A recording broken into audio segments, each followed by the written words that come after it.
traveling back in time to explore some of the most spectacular ancient Egyptian tombs and temples along the banks of the River Nile. And I'm starting my journey old style in this beautiful, traditional Felucca sailboat. The next part of my journey, however, involves a big change of tempo. These fantastic old pistons have been powering this boat down the Nile for a century. And look at this paddle. My journey down the Nile starts from Aswan in the far south of Egypt. From Aswan, I sail by Felucca for 2 days downriver via Egypt's best camel market at Daraw, as far as Kom Ombo, home to a fabulous ancient temple. From there, my journey continues by paddlewheel steamboat all the way to Egypt's ancient capital of Luxor, where I visit Tutankhamun's tomb. Finally, to end my great Nile adventure, I head out of Luxor on a historic Ottoman-era Dahabiya, part sailboat, part rowboat. There's no wind to sail this Dahabiya, so we're rowing, and I gotta tell you, it's tough.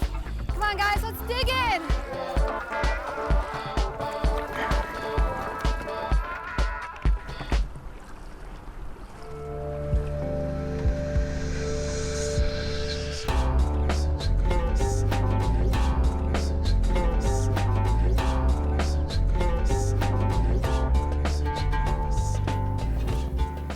Assalamu alaikum.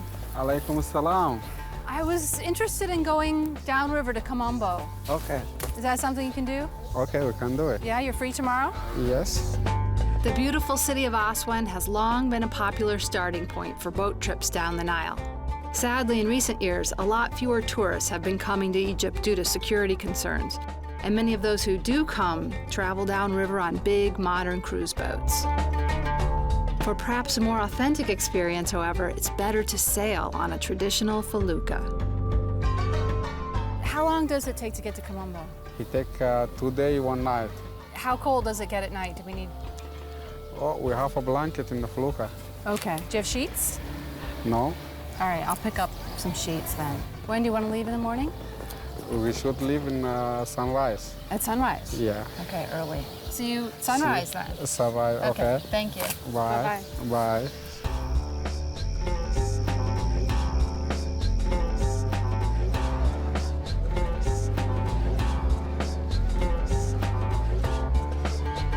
I head into the local bazaar to shop for tomorrow's Felucca trip, but on second thought, rather than getting some regular sheets, I'm going to get myself a traditional Egyptian cotton galabeya to sleep in. These kinds of galabeyas are actually for men. This is huge. But that's okay, as long as I can find a small enough one. This is beautiful. How much? This 125 Egyptian pounds. Okay, so that's what, $7, $8 US? Yes. Excellent, I'll take it.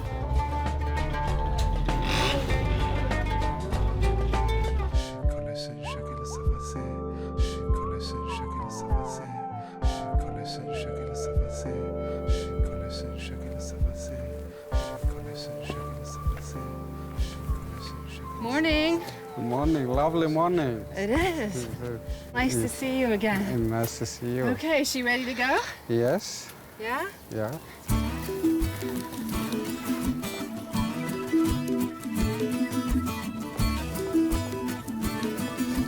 All right. We're off. All right, we're sailing. Yeah. Working. Yes. Nice one.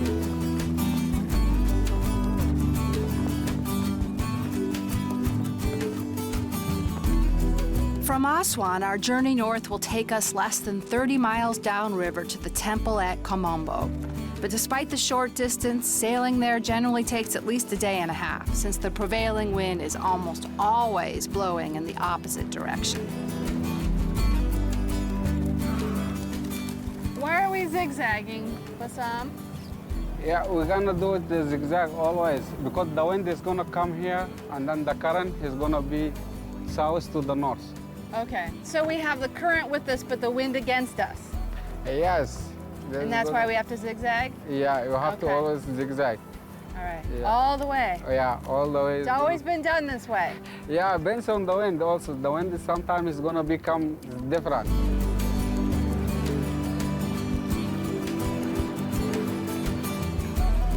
It takes a while getting used to making such slow progress, but once I've learned to just sit back and go with the flow, it's really relaxing. A few hours later, we're deep in the countryside with the city far behind us. You really get a sense here of the geography of the Nile Valley.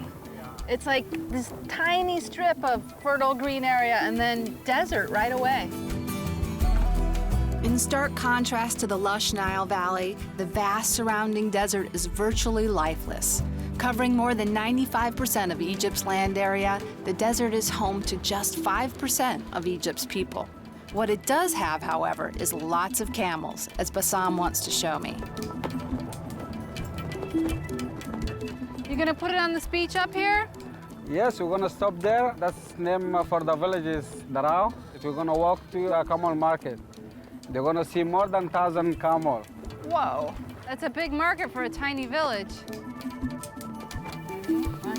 Whoa. Just a short distance from the riverbank, at the center of Daraw village and on the edge of the desert beyond, we arrive at the camel market.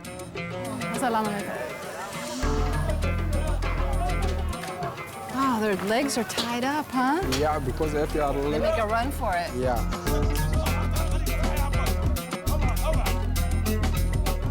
These camels will be used for agriculture, Yes. farming. Farming, and then they're gonna be take sugar cane. They're gonna be taking more than 100 kilos. Oh, very strong. Yeah, very strong. They come to move in Sudan to Egypt Yeah. because they are changing country. They have to be fixed for the doctor and fixed from everything. And then this is the point at which they get sold to market and get spread out all over Egypt? All of Egypt, yeah. Amazingly, it's said that up to 100,000 camels a year make the month-long trek through the desert from the Sudan to come to this market. Sudanese breeds of camels have been renowned for centuries and get a high price. Oh, these are much bigger, aren't they? The one? What's he saying? He say you're gonna ride the camel? I take yeah. I want to buy one. I just three one. How much? How much? كام الجمل؟ الجمل باقي ب 15,000 و 12,000 غالي كذا. الكيلو ب 120 بقى. يا ساتر برضه كذا. انا ب 10 جنيه من 5 سنين. He say for the camel is gonna be more expensive now. Looks like in جاي غالي من السودان. 18,000. الكيلو كان ب 10 جنيه. Too much. At around 18,000 Egyptian pounds, a good camel is surprisingly expensive. At current exchange rates, that's about $1,000 US, so no wonder things can get heated when buyers and sellers are trying to agree on a price. It's this interesting combination of ancient practices of getting these camels all the way across the desert for weeks and weeks, and then putting them in a truck, taking them to the city. Yeah.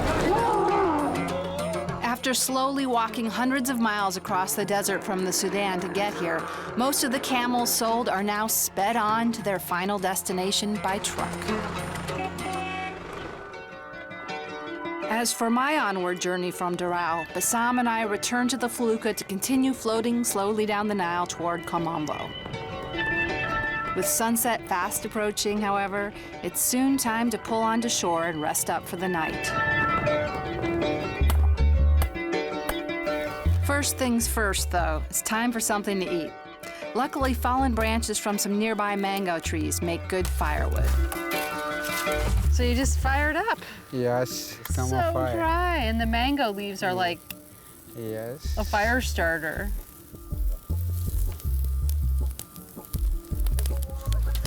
Get, what, 2 inches of rain a year? Whew. No wonder this fire starts so quick. What's for dinner? Chicken barbecue. Of course. Yes.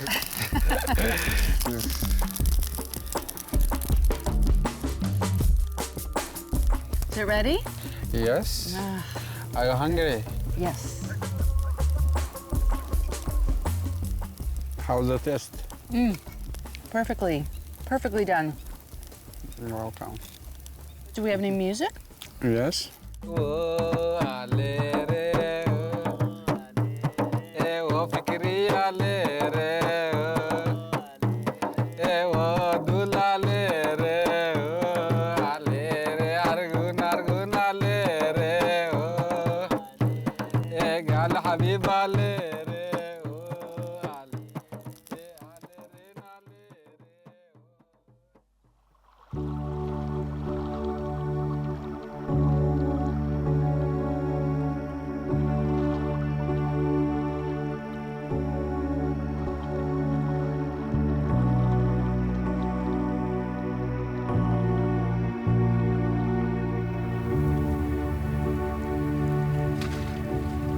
Actually, surprisingly good night's sleep. I mean, last night we put up these windbreaks, and there's mattresses on deck here. Just threw a few blankets over us, put on my Dahabiya, and good to go. Now we'll transform it back into a boat and get going after some coffee. Gonna pour me some, Coffee? Yes, please. Oh, thank you. Shukran. No, That'll work. You got some? Yeah. I got. How'd you sleep? Very well. And you? Pretty well. Yeah. No, it was great to be out on the water. You sort of feel the Nile lapping up against the boat. What about this Dahabiya? This is nice Dahabiya. Yeah? Yeah. Does it work? Yeah. Slimming? Yeah. It's very nice. It was great to sleep in. Yeah. I felt like a 9-year-old girl again. That's the last time I was in a nightgown. When I bought it at the souk, the guy said I was the first woman to buy one a long time, so. Looking for you looks like an Arabic queen here. An Arabic queen. Arabic queen here. Now you're just buttering me up. Let's go sailing.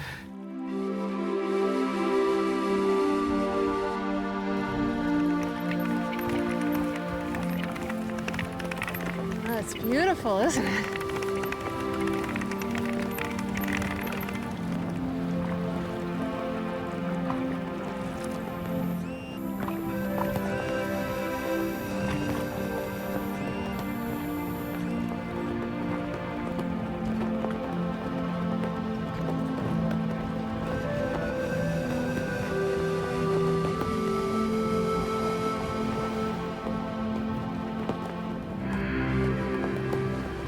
Bassam, how did you learn to sail? I learned the sailing from my father. When I younger, I go with my father, and then I love the Felucca sailing.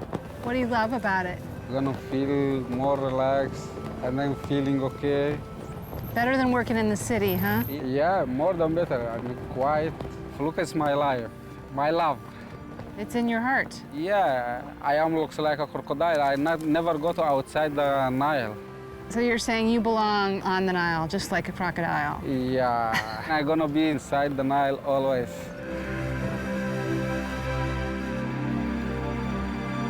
After a couple of days with Bassam on his Felucca, I can really see why he loves it out here on the Nile. But now our journey together is coming to an end, as we're finally approaching Kom Ombo. Thank you for an amazing trip, Bassam. Welcome. Look at this. Perfect parking job. Take care of yourself. Okay? I'm just gonna leap off and you guys can keep going. Woo! Bye-bye. Bye-bye. Take care. Funnily enough, Bassam's comments about feeling right at home in the Nile like a crocodile seem very appropriate. Crocodiles are exactly what Kom Ombo's ancient Egyptian temple was all about. To find out more about the 2,000-year-old temple, I've arranged to meet the Egyptian Ministry of Antiquities director in charge of Kom Ombo, Abdul Monem Saeed. Hi. Hi. Abdul. Ali. Nice to meet you. Welcome here in Kom incredible. Ombo. As I discover, Kom Ombo was a twin temple dedicated to two gods. The left-hand side of the temple was dedicated to an incarnation of the falcon-headed god Horus, while the local crocodile god was worshipped on the temple's right-hand side. Here it is. Oh, yeah. Human body, crocodile head. Exactly, that was the local god. His name was Sabik, which means in our ancient Egyptian language, the one who causes woman to be pregnant. That's why I recommend you to be far from him. Please, holy from him. Yeah. But He's the main question not my here- type. Yeah. But the main question now, Holly. Yeah. Why did ancient Egyptians worship the crocodile here in Kom Ombo? The answer is Crocodiles in the Nile. exactly. If you have a look behind, you can see a very big island, which one day was full of crocodiles. Those crocodiles forbade ancient Egyptians to cross the island of the Nile easily, so they worshipped him because they were afraid of him. The walls of the right-hand half of Kom Ombo Temple, where Sobek was worshipped, are covered with hundreds of beautifully carved images of him.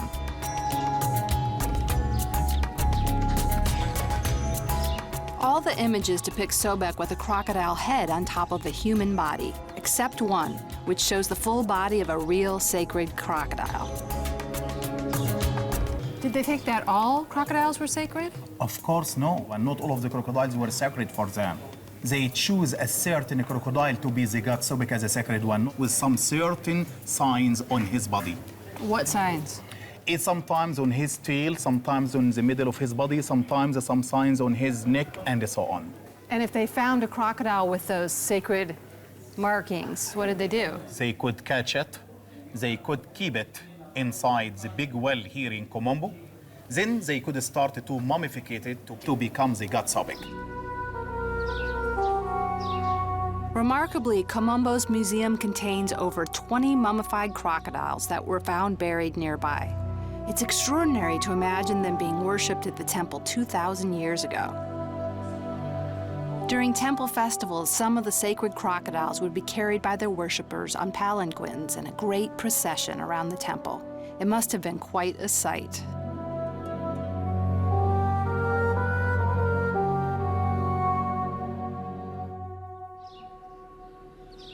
Early morning, and it's time to start my second boat trip down the Nile.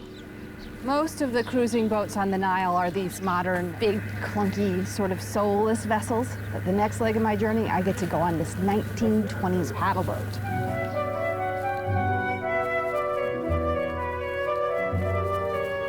Uh-oh, I think I'm underdressed. Hi, you're welcome, sight. Oh, Look at this, opulent. drink.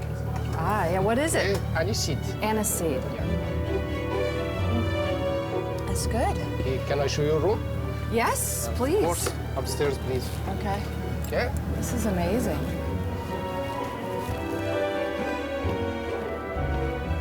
Please. Oh my goodness.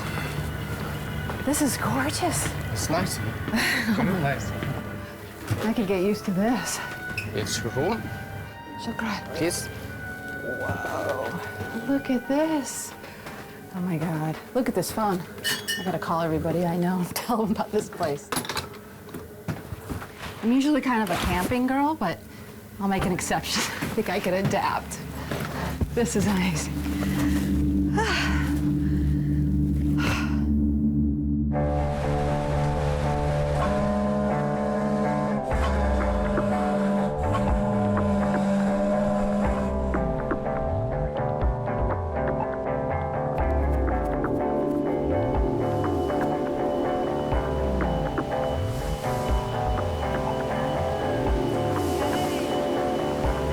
This is the guts of the boat. These are the original steam pistons from the 1920s. It's keeping it well-oiled. This is the definition of a well-oiled machine. It's like you're feeding the engine the oil, huh? It's beautiful.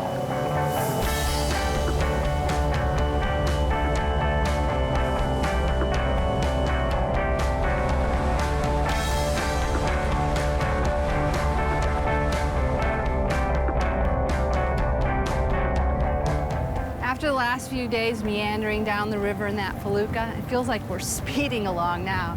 But in fact, we're going 10 miles an hour. I guess it's all relative.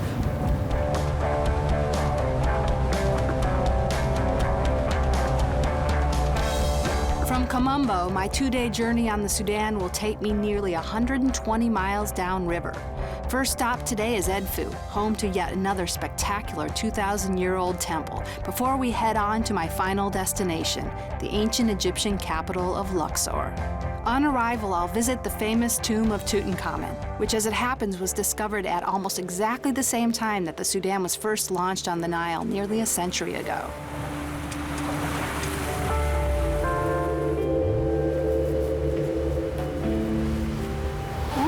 Not exactly a tough boat. Good to see how the other half lives now and then, though. I think this would have been what they call the drawing room. Maybe a little needlepoint, gossip, talking about the recently discovered Tutankhamun's tomb. That would have been exciting news. And obviously doing a little reading. There's a library back here. Look at this. Death on the Nile in French. It's not going to work for me. Agatha Christie, Baedeker's Guide. They all would have been using this. This was the 20s Bible for travel in this area. And, the golden era of travel on the Nile. This is the book I want.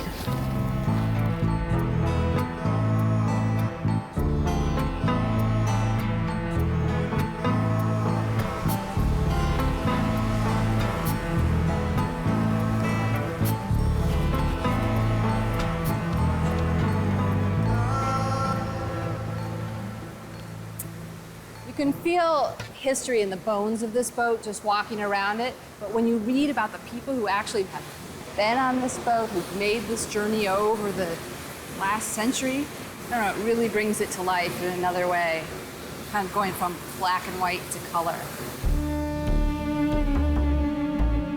Agatha Christie herself made this same journey in the 1930s before writing Death on the Nile.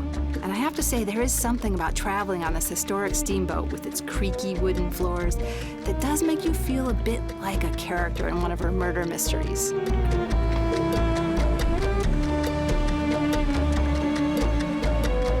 It's a beautiful setting, right? But here's what's weird. There's virtually no other passengers on this boat, and there's a staff of 40. It feels like a ghost ship or something.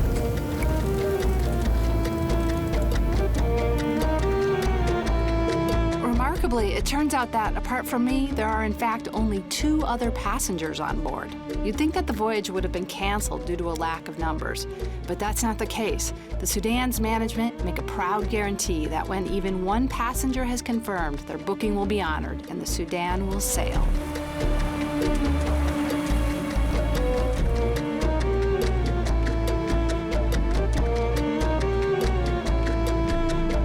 It's late afternoon now, and the Sudan is about to dock near Edfu Temple. For well over a century, it's been one of the main tourist sites along this stretch of the river, and I can't wait to see it. Edfu? Yes, Edfu. This is it? Yes. Okay, Edfu. great. And then, do I grab a carriage Yes. to get to the temple? Yes. Okay. How far? That way? Yes. Okay.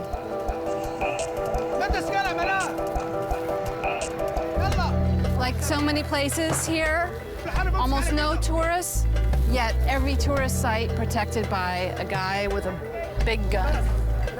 It's the new Egypt.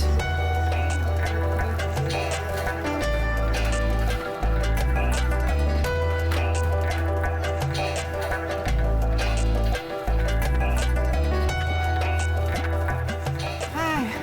Assalamu alaikum. Edfu Temple? Yes. Can someone take me? Yeah, here's the drive. The exam? Yes. All right. The drive? Yeah. All right. Very nice. Your first customer of the day, and you make me drive.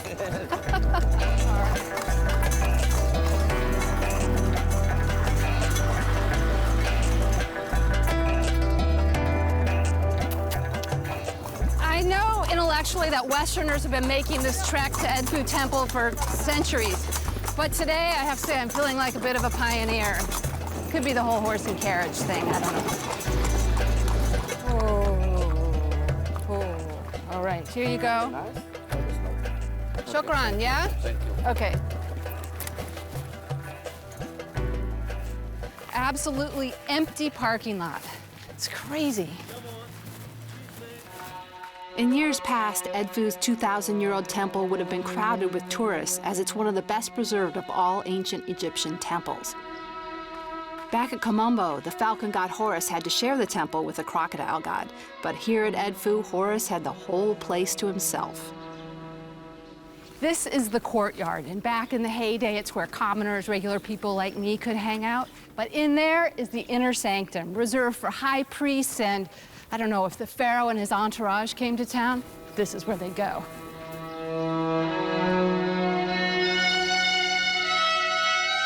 At the heart of the temple, beyond a great hall where offerings to Horus were brought, once stood a solid gold statue of the falcon god, enshrined and worshipped in the inner sanctum. Imagine what it would have been like, incense and high priests, maybe a pharaoh, and the god Horus with his golden head on an ancient boat that would carry him up into the heavens. It must have been an incredible scene.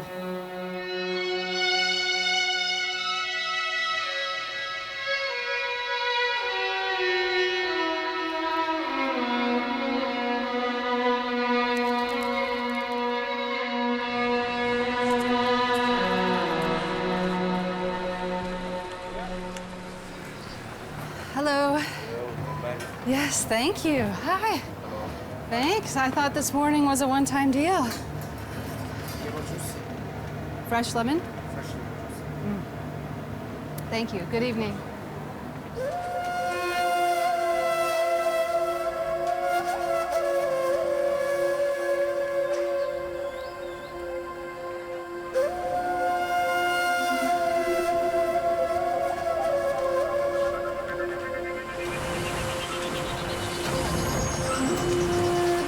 Soon after leaving Edfu, it's dinner time in the Grand Salon.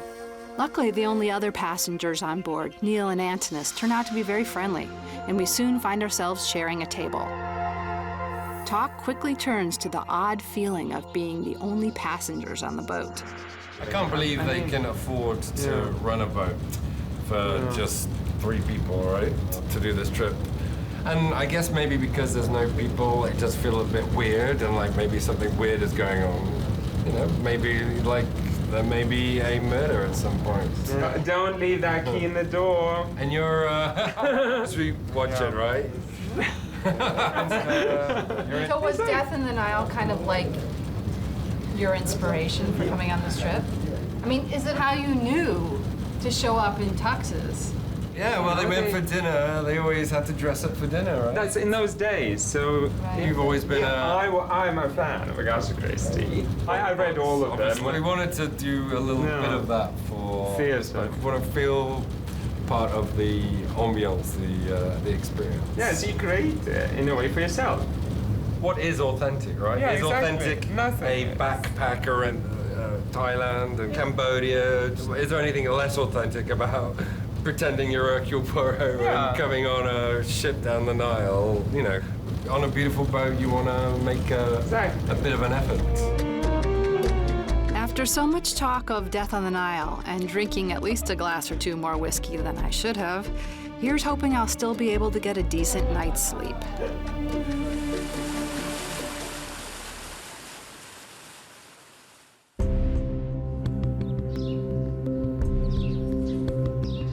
When I wake up just after sunrise, I find that the Sudan has covered quite a bit of distance overnight, and we're now moored at the small town of Esna. The Sudan is due to leave Esna in about an hour, so I've got just enough time to walk a few hundred yards through the back streets to take a quick look at a rarely visited temple.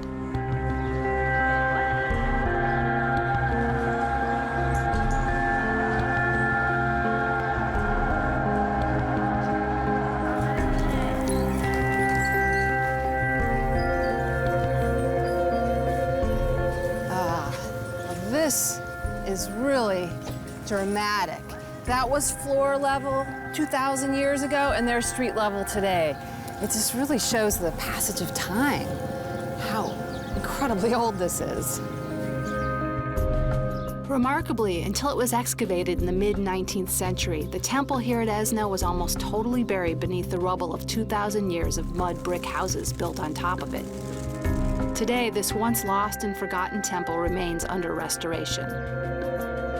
Now, it got scaffolding over here. It is a lot of work to get rid of 2,000 years of grime And you can see the restoration on the left side hasn't been done yet. It's dark. Over here, the colors are starting to come out. Imagine what it must have been like so long ago in its full, colorful glory. Must have been so vibrant.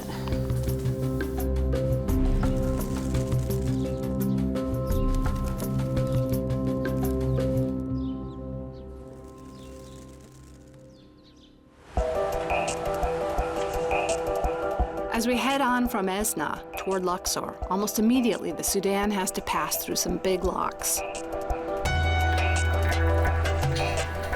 Look at this. Tiny boats, our giant boat, every boat has to go through these locks. Hurry up! Be careful! He looks awfully relaxed, having a giant boat barreling down on him. You guys, you gotta hurry up. We're coming through. We can't stop. It looks a little hairy to me, but everybody seems quite relaxed.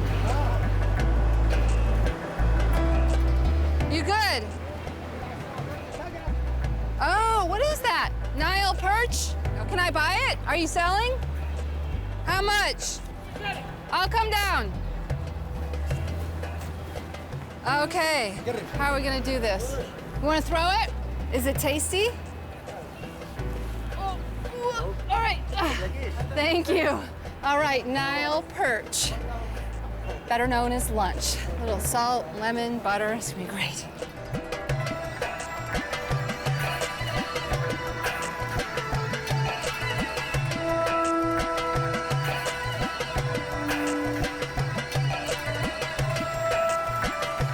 Bye-bye, thank you, shukran. Tight lines.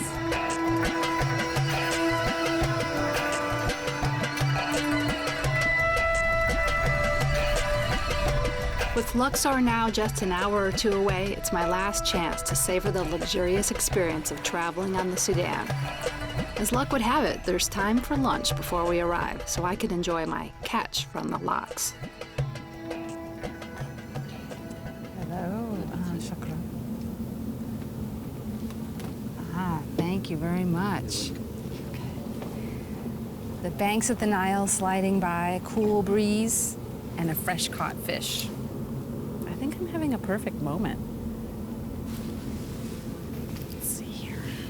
Debone this thing.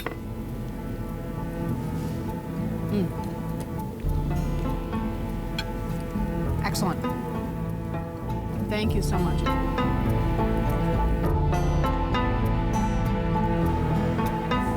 It's been fabulous to travel aboard the historic Sudan, a very special relic from the golden age of travel in the 1920s.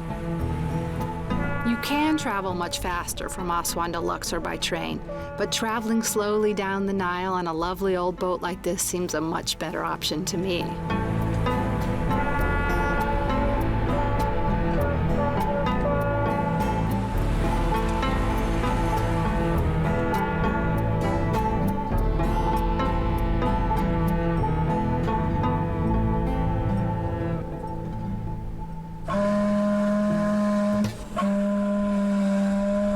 We've arrived in Luxor, the capital of ancient Egypt. And you can see the temple over there, right? Kind of anchoring it all.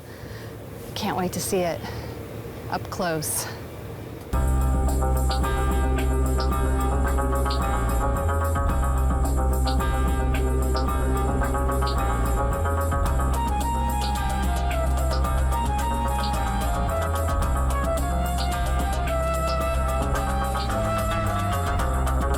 Luxor today is just a medium-sized provincial town, but back in its ancient heyday from around 1500 to 1000 BC, it was the biggest, wealthiest, and most powerful city in the world. At the center of the great city was Luxor Temple. Leading up to it, a grand avenue of sphinxes nearly 2 miles long. Luxor Temple was built over a century or so by a number of different pharaohs, including the famous Tutankhamun. But it was completed, for the most part, by another famous pharaoh, the one who ruled over ancient Egypt's most powerful era, and that is Ramses the Great. Ramses the Great ruled Egypt at the height of its imperial power for 66 years, during which time he erected numerous colossal statues glorifying himself and built more magnificent monuments than any other pharaoh.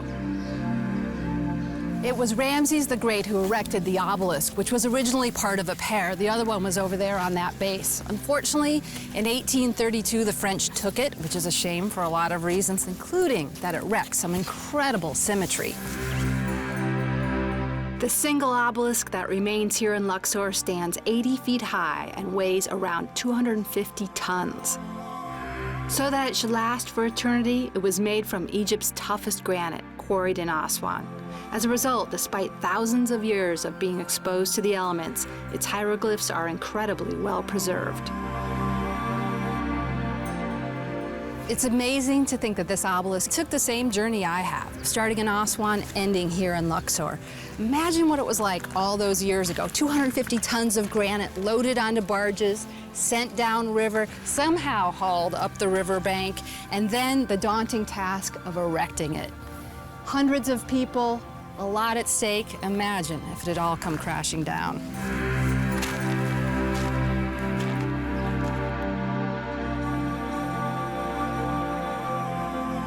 It isn't easy to visualize, but one of the main reasons Luxor's 3,500-year-old temple is so well preserved today is that, like the temple back in Esna, it was once almost totally buried beneath a large hill of silt, sand, and rubble accumulated over the centuries. Lots of mud brick houses that had been built on top of the temple were torn down when it was excavated in the 19th century. But one building on top couldn't be demolished or it would have caused a riot: the local mosque.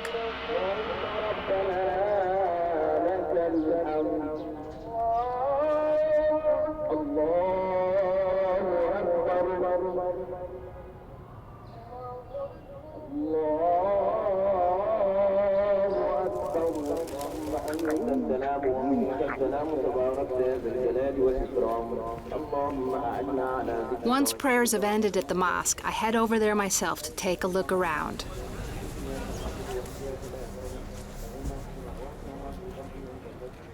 The mosque is especially revered for containing the tomb of a 13th century holy man known as Abu Haggag.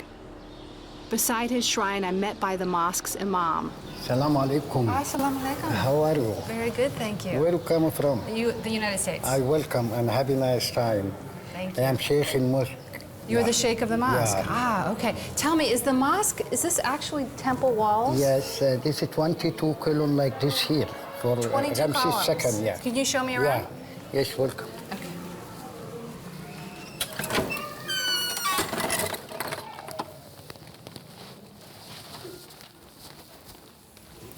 Oh, wow. Look at these temple walls. It's all built together. So this is part of the temple. Yeah. It's beautiful inner courtyard. It's amazing. This is the mosque itself? Yes. Ah. This is the inner prayer area. This is on the entrance in the mosque before 150 years ago. People come to mosque from here. This was the entrance? Yes. Yeah. Oh, wow. And now it's a window with a big drop. So 150 years ago, this was the entrance? Yeah, this is the entrance. This was And the street temple level? like here, yes. Wow. No longer. Wow, that's got to be 30 feet down. Wow, this really gives you a sense of how old the temple is. Yes. Luxor Temple. Wow.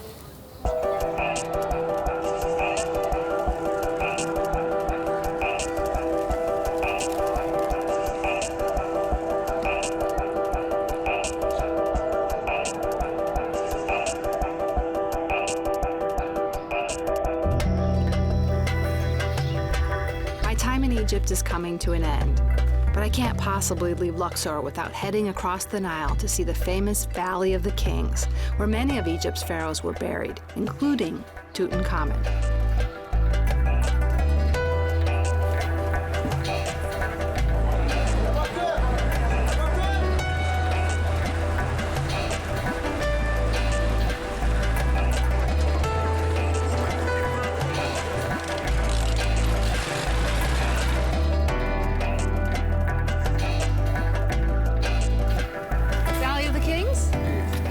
Okay.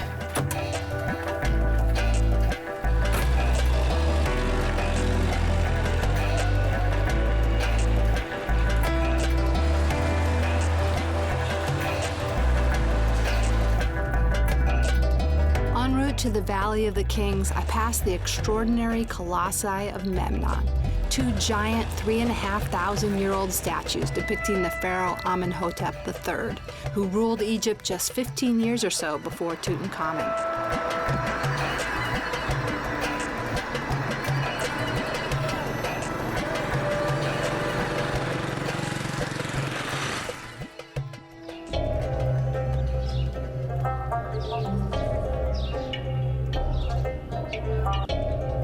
Today, the Valley of the Kings is one of the world's most famous tourist sites, although sadly, relatively few tourists are coming here now. But the thing is, originally, the whole purpose of the place was secrecy. Over a period of 500 years, starting in the 16th century BC, some 20 pharaohs and their families were buried in these rocky cliffs, hidden away in the nooks and crannies. After they were in there, they'd cover the entrances, and all of this was in an effort to deter tomb robbers. Unfortunately, that didn't work out so well. As things turned out, apart from Tutankhamun's tomb, all of the pharaohs' tombs in the Valley of the Kings were robbed in antiquity. Hello, sir. Thank you. Like all the tombs, this one, for example, which belonged to Ramses VI, would have been overflowing with fabulous treasures, buried with the pharaoh to ensure that he would be just as pampered in the afterlife as in his lifetime. Whoa, look at this. I mean, this massive piece of granite was the outer layer of the sarcophagus, so the tomb robbers somehow found a way to crack that open, and then they would have headed for the inner sarcophagus, which is also smashed to smithereens. Inside that would have been the mummy. On top of that would have been gold and jewelry. They grabbed all of that and all the other treasure in the room and made a run for it.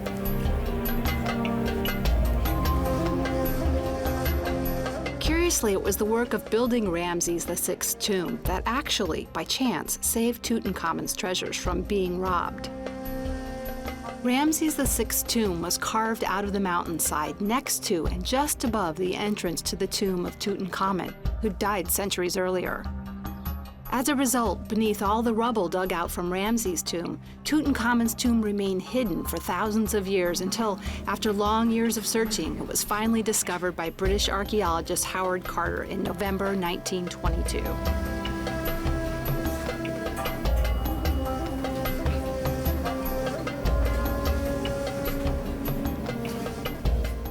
When Howard Carter broke through this wall, his wildest dreams came true. This place was packed with treasures, everything the pharaoh would need in his afterlife. Okay, well, they're obviously doing some restoration. Oh, and here is the stone sarcophagus. And inside that is the wooden coffin, painted with gold. And inside that was Carter's most sensational discovery, Tutankhamun's solid gold mask, one of the most iconic artifacts of all time.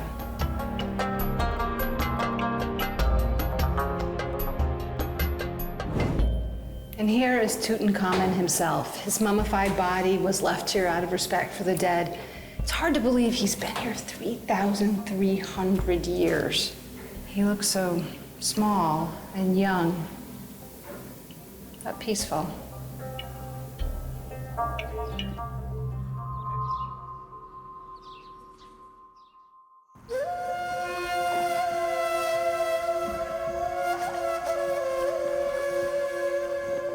It's my last day in Egypt, and for my final adventure on the Nile, I'm hitching a ride on one of Egypt's most historic boats, a grand 19th century Ottoman-era sailing barge known as a Dahabiya. There's a lot of dahabiyas on the river here. Almost all of them are replicas, but this one here, it is an original. The thing is, they have no motors on these boats, and they're completely wind dependent. And there's no wind today, so you can see there's a tugboat pulling this one. Let's hope the wind picks up. Assalamu alaikum. Can you give me a ride over? Yeah, okay.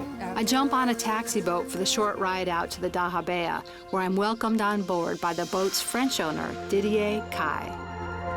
Hey. Hey, how are you? Good. Permission to board? In Egypt. To say welcome. Nice to see you. Nice to see you. Welcome on board. It's beautiful. Didier's Dahabiya, the Vivant Denon, dates back to the 1880s and still retains all of its original features, which is very unique. Although dahabiyas were designed mainly as sailing boats to carry rich 19th century travelers down the Nile, they also needed to be equipped for days like today, without any wind. In the 19th century, I mean, before they had tugboats, what did people do? Well, when they had no wind, they used the horns. Oars? Oars, yes. But they rowed? Yeah. It's got to be hard work, right? Yeah, yeah, and... Have you done it before? Well, one time just for fun. Can we give it a go? Oh, well, why not? Yeah, it can be fun, yeah. Well, we have everything to do it, but I have to ask to the crew if they want to do it. لا وانا عايز اعمل ده ممكن؟ لا مش دلوقتي لكن ممكن. ممكن means possible. So okay. So why not? Most of the crew have never used Didier's 19th century oars. And although dahabiyas were designed to be very lightweight in order to be rowable, it's going to be tough for us to make any headway at all upstream against the Nile's strong current. What we need is rhythm.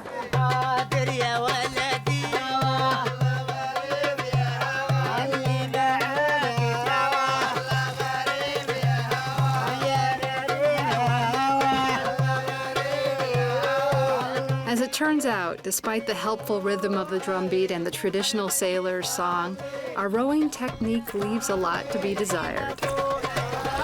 Not only are we not going forwards, I think we're actually going backwards. Rowing against current is a fool's errand. I don't know how they did it back in the day. Where's that tugboat, guys? Is the tugboat still around, or?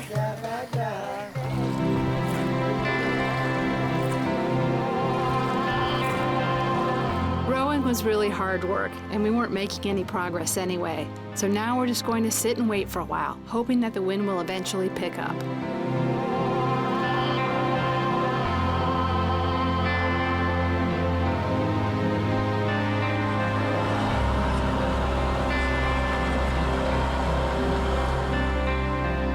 After a few hours waiting, our prayers are answered in the late afternoon. So it looks like we are lucky. Look, the Felucca, so there is wind. Can we put Start. the sails up? We are going to. We have to. Okay.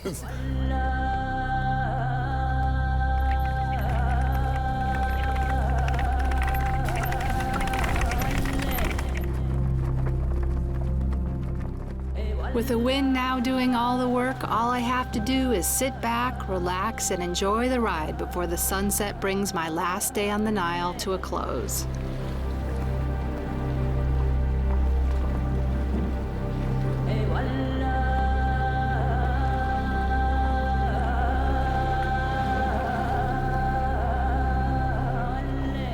My trip down the Nile has been fantastic. I mean, first leaving Aswan in the Felucca, and then that gorgeous steamboat. But it's the Nile that is really the lifeblood of everything. I mean, it's created the culture and civilization and tombs and temples, all these things I've been able to explore. To be honest, I'm not quite ready for this trip to end. But hey, we've caught a little wind, so I say we just keep on going.